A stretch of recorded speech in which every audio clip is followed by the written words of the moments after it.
Magugulat ka, pero ngayon, sa ilalim mismo ng aspalto, may milyon-milyong tao na nakatira sa mga dambuhalang syudad sa ilalim ng lupa. Kumpleto sa lahat yan, may tindahan, eskwelahan, ospital, at putangina, meron pang buong distrito na kahit kailan hindi pa nakakita ng araw. Sa China, merong syudad na Disway kung saan nakatira sa ilalim ng lupa ang mahigit 2 milyong tao sa mga kuweba na hinukay mismo sa bato.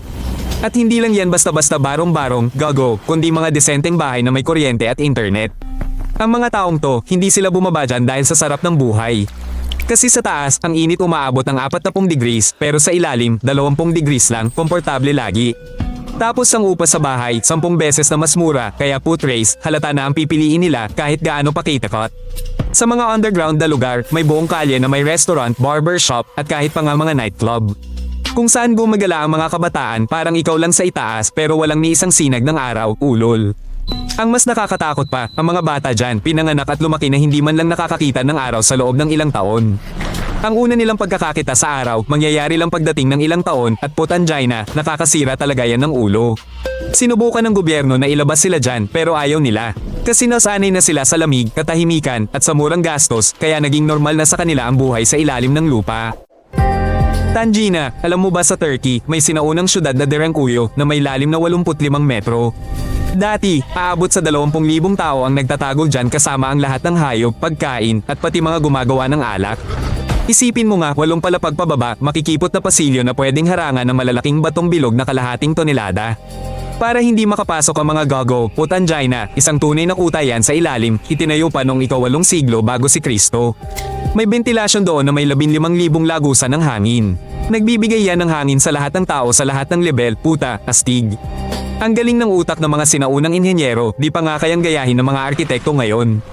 Doon nanirahan ng mga tao ng ilang buwan tuwing may sumasalakay. Nangganganak, nagal ilibing, at nagdadasal pa sila sa mga simbahan sa ilalim ng lupa gamit ang ilaw ng lampara. Tangina, ang kapaligiran doon parang impyerno sa sobrang tindi. Ngayon, pinapayagan na ang mga turista doon pero hanggang sa unang 4 na level lang. Kasi, sa baba, sobrang delikado na dahil makikipot na daanan at kulang sa oxygen. May risk din ng pagguho. Pero dati, putangina, buhay na buhay ang buong syudad. Ang mga scientist nagdedebate pa rin kung sino talaga ang nagtayo nitong complex at bakit napakalaki. Puta, ang daming bersyon. Pero isa lang ang sigurado, ito ang pinakamalaking underground na syudad sa buong sinaunang mundo at totoo yan, pre. Grabe tong balita. Sa Montreal pala sa Canada, may buong syudad na nasa ilalim ng lupa. May lawak yang 12 kilometro kwadrado. Tapos, may 33 kilometro ng tunnel. Kalahating milyong tao ang nakatira at nagtatrabaho dyan araw-araw, tangina. Kumpleto doon, gago. 200 restaurant, 1,700 tindahan, sinehan, bangko, universidad. Pati istasyon ng tren, kumpleto rin. Pwedeng linggo-linggo kang hindi na umakyat sa ibabaw, bobo. Lalo na pag taglamig, putangina, halos minus 30 degree ang lamig sa labas. Hindi ka lalabas dyan? Rezo ang pangalan ng labor into sa ilalim ng lupa na yan. Nakakonekta yan sa 60 residential at office building. Pwede ka nang manirahan, magtrabaho, mag-enjoy, at hindi na lumabas, gago. Sa lamig ng Canada, putangina, malaking kaligtasan yan. Pag taglamig, putangina, dinudumog yan ng tao. Kasi sa labas, may snowstorm at sobrang lamig, di ba? Pero sa ilalim, mainit, komportable, at pwedeng mag-shopping kahit naka-shirt. Hindi takot na maputulan ng ari dahil sa lamig? Patuloy na pinalalawak ng mga awtoridad ang underground city na to. Nagdadagdag sila ng mga bagong tunnel at gusali. Kaya sa loob ng 20 taon, pwedeng umabot na sa 1 milyon ang populasyon dyan, gago. Magiging normal na yan sa lahat ng bansa sa Hilaga, putangina.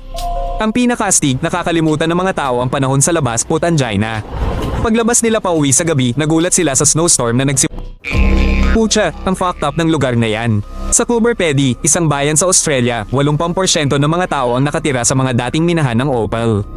Kasi sa ibabaw, umaabot sa 50 grados Celsius ang init tuwing tag-araw at gago, di na yan matitiis. Nag-uuka sila mismo ng mga bahay nila sa sandstone. Doon, laging 25 grados Celsius lang ang temperatura kahit walang aircon. Halos di na kailangan ng kuryente at shit, mas mura yan ng ilang beses kaysa magtayo ng normal na bahay sa ibabaw. Sa mga kuwebang yan, putangina, meron lahat. Mga tulugan, kusina, sala na may TV. Ang iba, nakakagawa pa ng swimming pool at buong luxury apartment. Para kang nasa set ng isang sci-fi film, ang Lupe. May mga simbahan at hotel pa nga doon sa ilalim ng lupa.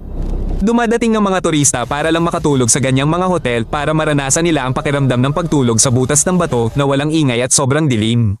Sa umaga, patay ang syudad. Lahat sila nagtatago sa mga butas nila dahil sa impyernong init. Paggabi, lumalabas sila parang mga tunay na vampira. At doon na nagsisimula ang normal na buhay, may mga tindahan, bar, at mga party hanggang umaga. Yung mga autoridad, hindi na nga sinusubukang ipagbawal ang ganitong tirahan. Kasi, sa ganyang kondisyon, ito lang ang tamang solusyon para mabuhay. Kaya ang Coober Pedy, opisyal ng kinikilalang underground city ng Australia. Nagulat ako, Potangina, nang malaman kong sa Beijing, sa ilalim ng lupa, may buong network ng mga bunker nung Cold War. Halos 1 milyong mahihirap na migrante ang nakatira dyan sa sobrang tindi ng kondisyon sa napakamurang upa. Ginawa yung mga bunker para pandepensa sa nuclear war, gago. Pero ngayon, pinaparenta na yan parang murang bahay lang. Mga kwartong 4 hanggang 5 metro kwadrado, walang bintana. May komunal na kubeta at shower sa bawat palapag. 70% ang halumigmig, puro amagpa ang mga dingding. Nagbabayad dyan ng mga tao ng 30 hanggang 50 dolyar kada buwan. 10 beses na mas mura kumpara sa normal na upa, kaya wala na silang choice, Potangina. Nagtatrabaho sila buong araw sa taas tapos natutulog sa basang lungga na parang mga daga. Walang disenteng ventilasyon dyan, kulob ang hangin. Ilaw, 2 bombilya lang sa buong pasilyo, leche. At kung may sunog o gumuho, puta, hindi sila makakalabas. Kasi iilan lang ang labasan at masikip na parang tubo. Sinubukan ng gobyerno na ipasara ang mga impyernong tirahan sa ilalim ng lupa.